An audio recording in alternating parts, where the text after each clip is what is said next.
ఉమ్మడి జలాశయాల్లోని నీటి విడుదలపై కృష్ణా నది యాజమాన్య బోర్డు త్రిసభ్య కమిటీ ఎలాంటి నిర్ణయానికి రాలేదు. ఎల్నినో ప్రభావం నేపథ్యంలో తాగునీటికి మాత్రమే పరిమితం కావాలని నిర్ణయించారు.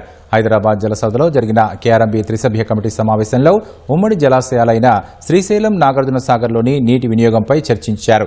గతం ఒప్పందం ప్రకారం 66-34 నిష్పత్తిలో నీరివ్వాలని ఏపీ కోరింది. తాగునీటి అవసరాల నేపథ్యంలో వాటాలతో సంబంధం లేకుండా చెరిసగం నీరివ్వాలని తెలంగాణ ప్రతిపాదించింది. తాగునీటి కోసం అక్టోబర్ నెలాఖరు వరకు తమకు 47 టీఎంసీల నీరు ఇవ్వాలని ఏపీ కోరగా 2027 ఆగస్టు వరకు తమకు 50 టీఎంసీలు ఇవ్వాలని తెలంగాణ కోరింది. ఈ అంశంపై సమావేశంలో వాడివేడిగా చర్చ జరిగింది.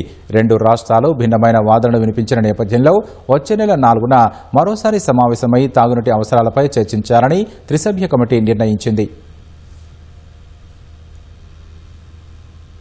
రిజర్వాయర్లో ఉన్న వాటర్ని ఎటువంటి పరిస్థితుల్లో తాగునీటికి మాత్రమే వాడటానికి నిర్ణయం అయితే తీసుకోవడం జరిగింది. ఇరు రాష్ట్రాల మధ్య నీటిని ఏ విధంగా డిస్ట్రిబ్యూట్ చేయాలనేది దాని మీద ఇంకా నిర్ణయం తీసుకోలేదు. పోతిరెడ్డిపాడు యొక్క యూటిలైజేషన్ దాని మీద కూడా వాళ్ళకి చెప్పాము, ఇట్లా వాటర్ ఎక్కువ తీసుకున్నారని చెప్పి.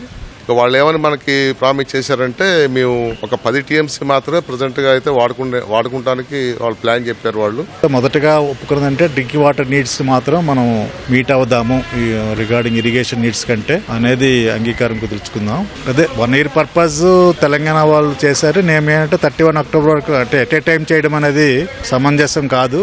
ఎందుకంటే ఆ రిక్వైర్మెంట్స్ సమ్మర్ లో ఒకలా ఉంటాయి. సో అక్టోబర్ వరకు డిసైడ్ చేసుకుని దాని తర్వాత మళ్ళీ ఇంకొక సిట్టింగ్ లో మరో 3-4 months అంచెలంచెలుగా చేద్దామన్నది మన ఉద్దేశము. వాటర్ రేషియో అనేది మనకి మొదట్లో ఉన్న వర్కింగ్ అరేంజ్మెంట్ ఏదైతే ఉందో 66-34 అది మనం త్రిసభ్య కమిటీ డిస్కస్ చేసి మాట్లాడాల్సిన అంశం కాదు అది.